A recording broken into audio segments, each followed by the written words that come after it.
A paz do Senhor, professores. Eu sou o professor Pedro Júnior e estamos com mais um estudo para professores de jovens. Hoje estudaremos a 13ª lição, que tem por título Tito, organizar a igreja em Creta e reprimir os falsos doutores. O texto principal está escrito em Tito, capítulo 1, versículo 4, que nos diz: A Tito, meu verdadeiro filho, segundo a fé comum, graça, misericórdia e paz da parte de Deus Pai e da do Senhor Jesus Cristo, nosso Salvador. O resumo da lição nos diz: Paulo escreveu a Tito para orientá-lo acerca da organização da igreja e enfatizar a necessidade de refutar os falsos doutores. Ao lado nós temos a leitura semanal, é importante que você faça ela com seus alunos. São 3 os nossos objetivos. Primeiro, mostrar qual era a missão de Tito em Creta, compreender a missão de Tito e conhecer as exortações gerais de Paulo na carta a Tito. Então, querido professor, é importante nessa última lição nós fazermos uma recapitulação de todas as lições. Se possível, seria interessante, como a lição sugere, pedir aos alunos que falem a respeito de qual lição mais lhes chamou a atenção no decorrer do trimestre. O texto bíblico, que é a base para essa lição, está escrito em Tito, capítulo 1, versículos do 1 a 9. Importante que você faça essa leitura junto aos seus alunos. Como já falei, você pode fazer a recapitulação, solicitar que os alunos compartilhem a lição que mais marcou a vida deles, a que eles mais gostaram, e explicar que a carta a Tito é bastante similar à primeira carta do apóstolo Paulo a Timóteo. Ambas foram escritas pelo apóstolo durante a viagem missionária que fez depois de seu primeiro aprisionamento em Roma, sendo a última deles 2 Timóteo. Nós temos 3 tópicos. Vamos então para o nosso primeiro tópico, que tem por título Tito, Creta e os cretenses. Nessa lição, como o próprio comentarista sugere, nós vamos começar falando algumas características do perfil de Tito. Por exemplo, ele era jovem, certamente um pouco mais velho do que Timóteo. Ele foi mencionado em uma referência feita por Paulo na carta aos Gálatas. E nesta referência, nós podemos entender que Tito se tornou seu cooperador antes mesmo de Timóteo. Paulo escreve uma viagem que fez a Jerusalém, talvez aquela viagem do Concílio de Jerusalém para discutir questões sobre o que os gentios convertidos deveriam seguir e não seguir à risca o judaísmo. Certamente foi nessa viagem que Tito estava e eles afinaram a amizade, digamos assim. Então Tito não era judeu, era grego, e a liderança dele, diferente da de Timóteo, era mais incisiva. Ele não era tímido, por exemplo. Depois de falar de tudo isso, lembrar de falar algumas características também do povo cretense. Tem uma citação interessante aqui, que é o próprio apóstolo Paulo fazendo menção de Epimênides, que é um poeta e filósofo cretense do século 6 a.C. Ele escreve em Tito 1:12 dizendo que este homem, certamente, Epimênides, ele falou o seguinte: os cretenses são sempre mentirosos, bestas, ruins, ventres preguiçosos. Então, a palavra sincretismo deriva também desse povo de Creta, diante da diversidade cultural, religiosa, filosófica e de pensamentos que existia na ilha de Creta. Esse ponto 1 é muito amplo, você precisa ser bem objetivo, ter em mente exatamente o que vai ser conversado com os alunos, e para aumentar o subsídio, eu quero trazer uma referência aqui no Atlas de Tyndale, páginas 59 e 67 também poderia ser usado. É este livro aqui, a qual nós podemos ver mapas, e aí você pode pesquisar na internet, caso você não tenha nenhum Atlas, para mostrar aos seus alunos esta região de Creta. Talvez não dê para ver perfeitamente, mas Creta é justamente essa ilha aqui. Me parece ter mesma área de Chipre. que fica no outro lado, porém ela é mais estreita e extensa.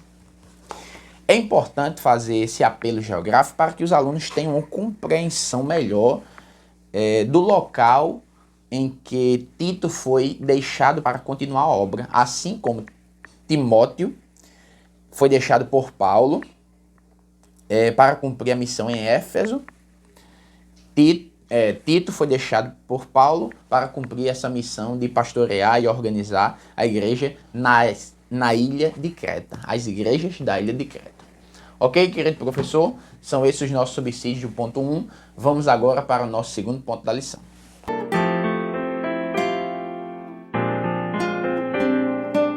O nosso segundo ponto da lição tem por título A Missão de Tito. Então aqui nós vamos afunilar, depois dessa parte geográfica, essa explicação, nós afunilaremos para a missão de fato dele. O comentarista começa dizendo que a missão primordial de Tito era organizar as igrejas locais. De cidade em cidade ele deveria estabelecer presbíteros. O apóstolo Paulo já tinha em mente esta organização e deixa Tito em Creta para que ele sistematize melhor essa boa ordem, essa organização geral na igreja de Creta. Então ele fala outra vez do perfil do presbítero, que ele já discorreu também na carta a Timóteo, tendo uma diferença a mais, como nós podemos perceber. O que ele acrescenta a essas recomendações sobre os presbíteros é a boa conduta dos filhos, como nós vemos em Timóteo capítulo 1, versículo 6. Então você pode recapitular com os alunos o que vocês já estudaram sobre a boa conduta do presbítero e acrescentar-lhes essa informação da boa conduta dos filhos, ou seja, alguém que dê exemplo, que caminhe junto ao seu pai, no caso o presbítero. Então, o primeiro movimento de Tito deveria ser esse. Ele também deveria fazer um trabalho de correção, corrigir e resistir, em primeiro lugar, aos falsos doutores. Porque assim como em Éfeso, que Paulo recomenda a Timóteo, em Creta também havia falsos mestres que perturbavam a vida da igreja. E uma das discussões mais polêmicas que esses falsos mestres queriam trazer era justamente a prática judaizante tomar conta do povo gentil que aceitava Jesus como Salvador. Então não, o cristianismo não é judaísmo. Eles não precisariam serem observadores da lei como os judeus carregavam esse fardo. Agora em Cristo, as exigências assumem outras perspectivas por meio da graça, a fé e não o cumprimento de lei para poder ser salvo. A fé agora vem pelo sacrifício. A fé, a salvação, melhor dizendo, não vem pelo cumprimento da lei, mas sim pela graça de Cristo, pela fé no Filho de Deus, pelo seu sacrifício, pelo nosso arrependimento. Aí nós alcançamos a salvação. Pelos méritos unicamente de Cristo na cruz. Mas alguém queria impor à igreja práticas do judaísmo. Então, Tito deveria combater isso veementemente, conselho do apóstolo Paulo. Não só corrigir os falsos doutores, mas também essa função de corrigir, essa missão de corrigir, se direciona também para a igreja como um todo. Porque a ilha de Creta, como já citado anteriormente, era conhecida pela sua imoralidade, diversidade cultural, religiosa, e agora os habitantes de Creta, cristãos, precisavam tomar um rumo diferente das suas vidas. Eles não poderiam continuar no mesmo erro que os habitantes, na mesma cultura, como o nosso jeitinho brasileiro, por exemplo. Eu sou brasileiro, tenho o meu jeitinho brasileiro, mas calma, nosso jeitinho brasileiro precisa se render, se curvar diante do padrão de vida que Deus quer que sigamos. Então é essa mesma perspectiva. Lembremos do que Jesus disse no Sermão da Montanha, em Mateus 5, por exemplo, quando ele conclama aos seus discípulos, os relembra, ensinando-os que eles são o sal da terra e luz do mundo. Então não pode andar do mesmo jeito que o mundo anda. Eram cidadãos cretenses, porém salvos em Cristo. Glória a Deus.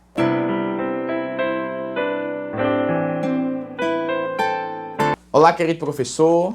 Estamos no terceiro ponto agora da lição, que tem por título Exortações Gerais. Então aqui nós vemos o ensino para toda a família e salvação para todos. Nós vamos observar aqui que a semelhança das cartas de Paulo a Timóteo, nesta Tito, ele também vai tratando de algumas classes de pessoas que estavam na igreja, como por exemplo idosos, irmãs mais velhas, irmãs mais jovens. Como deveria ser a conduta desses membros da igreja?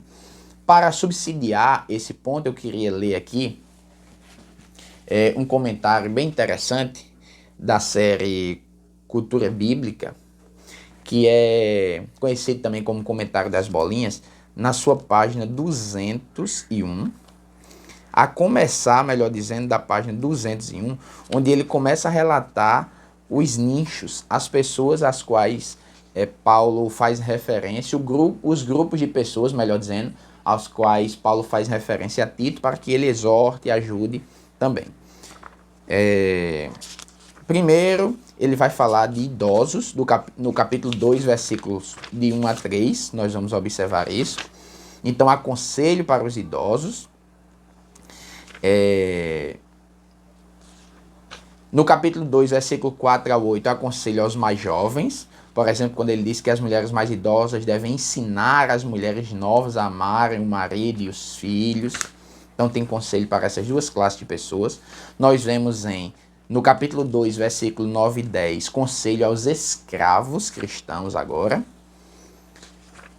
E para a comunidade como um todo. Mas são essas classes que nós queremos destacar, porque posteriormente ele vai falar sobre os falsos mestres ainda, sobre boas obras e alguns conselhos ao próprio Tito, conselhos pessoais, como fez também com Timóteo. É importante que você traga este grupo de pessoas tocadas, por Paulo, para que Tito exortasse e como ele deveria fazê-lo, para que os alunos possam observar as semelhanças com a carta ou as cartas de Paulo a Timóteo também.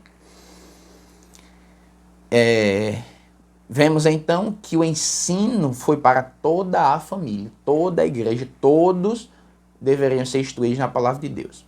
E agora, no subtópico 2, quando diz salvação para todos, é interessante aqui, eu queria abordar que o comentarista diz o seguinte: Paulo também aborda na carta a Tito uma das doutrinas centrais da fé cristã, que é a soteriologia, que é a doutrina da salvação.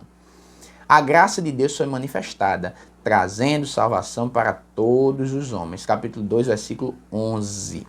Então, por sua graça, Deus não apenas nos salva no presente, mas nos ensina ao longo da vida a renunciar a todo pecado e viver bem conosco mesmo, com o nosso próximo e com Deus. Eu quero trazer um subsídio aqui muito interessante, porque aqui pode parecer que o texto dá margem para nós acreditarmos no universalismo total.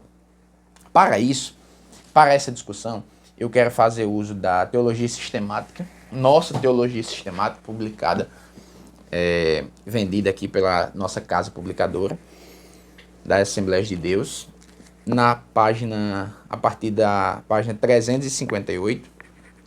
É um subsídio bastante interessante, professor, que nós precisamos ter em mãos para explicar algumas doutrinas basilares para os nossos alunos. Pois bem, há entre os cristãos uma diferença significativa de opiniões em relação à extensão da obra salvífica de Cristo. Ora, o sacrifício de Jesus no Calvário abrange qual público? Então, os evangélicos, de modo geral, rejeitam a doutrina chamada de universalismo absoluto ou total. O que é isto? O amor divino não permitirá que nenhum ser humano, ou mesmo o diabo e os anjos caídos, permaneçam eternamente separados dele. Deus é tão amoroso que nem o próprio Satanás vai ser condenado a ponto de ficar totalmente afastado de Deus.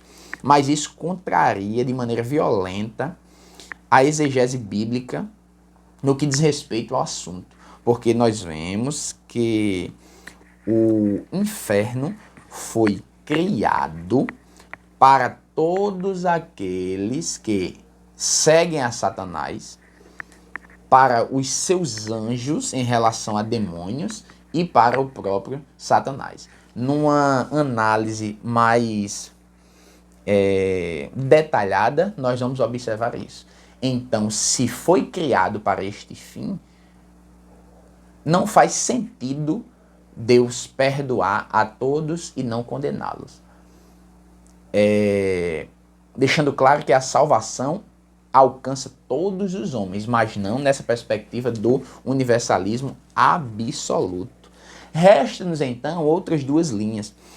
O particularismo ou expiação limitada, que diz que Cristo morreu somente pelas pessoas soberanamente eleitas por Deus. Então, os eleitos na presciência de Deus, na sua soberania, ele morreu para eles. Os outros não.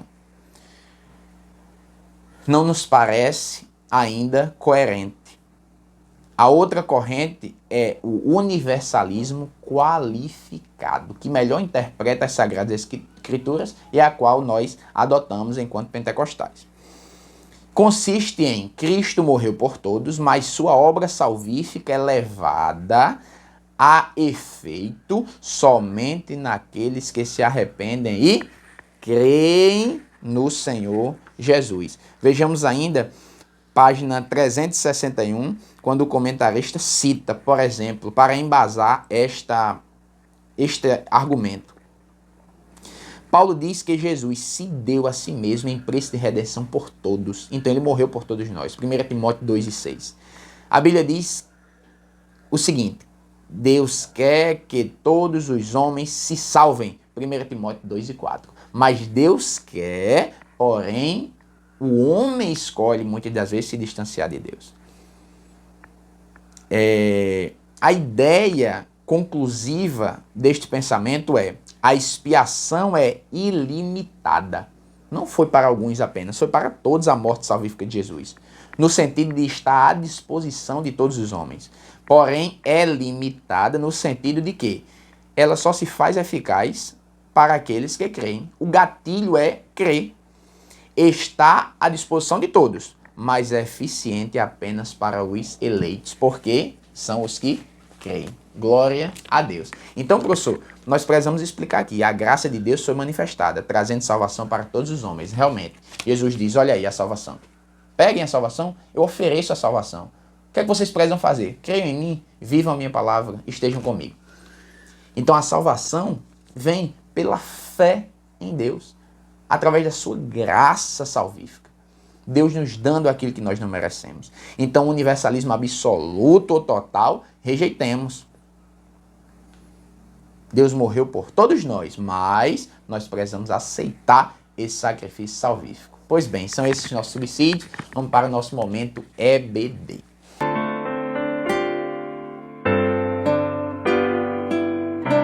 Olá, querido professor, estamos com mais um momento EBD, isso mesmo, são aqueles 5 minutinhos que você separa, conversa com o seu dirigente, para apresentar a Escola Bíblica Dominical. Não deixe de fazer esse trabalho, convide seus alunos, apresente a lição que vocês estão estudando, compartilhe com a igreja como está sendo rico os ensinamentos aprendidos durante os domingos na Escola Bíblica Dominical. Aproveite para falar da nova lição que está iniciando. Semana que vem já começamos na nova lição, comentado pelo nosso pastor Eduardo Leandro.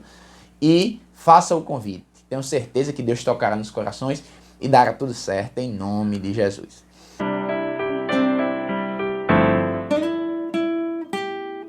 Pois bem, querido professor, chegamos ao fim de mais um trimestre, para a glória de Deus. Que Deus continue abençoando a sua vida, o seu ministério. Obrigado por estar conosco todos esses dias, todos esses domingos, que passamos juntos meditando na revista do terceiro bimestre. Esses conteúdos muito especiais e ricos das cartas pastorais. Pois bem, Hoje, em clima já de despedida e ao mesmo tempo expectativa para a nossa lição, nós queremos relembrar da nossa dinâmica trimestral. É o momento de fazer o fechamento total, reunir todos os mapas mentais construídos por você e a sua turma e fazer aquela bela exposição para toda a EBD. Eu tenho certeza que será maravilhoso este momento.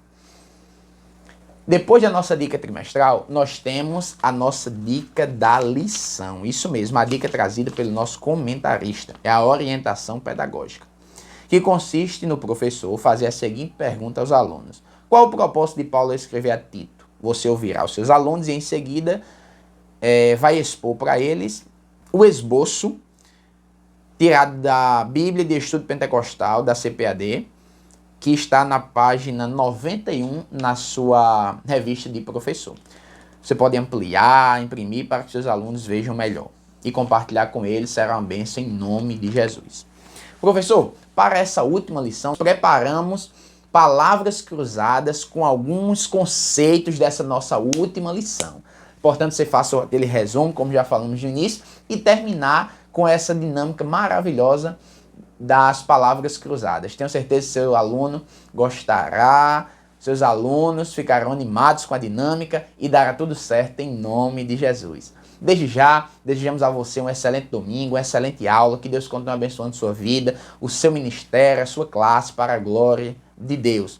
Aguardamos você para mais um longo trimestre de aprendizados. Nós aprendemos com vocês aprendem um pouquinho com a gente também. E eu e a professora Raquel já estamos preparando muitas novidades. Já vou dar um spoiler aqui. Nós traremos um curto vídeo do nosso próximo comentarista das revistas de jovens, do quarto trimestre. Nosso pastor Eduardo Leandro. Ele gravou um vídeo com muito carinho e nós colocaremos aqui um trecho para você ouvir o nosso comentarista expondo também e falando um pouco desta nova lição. Deus abençoe, mais uma vez digo, a sua vida. Não esqueça de compartilhar esse vídeo, deixar o seu like. A todos, a paz do Senhor.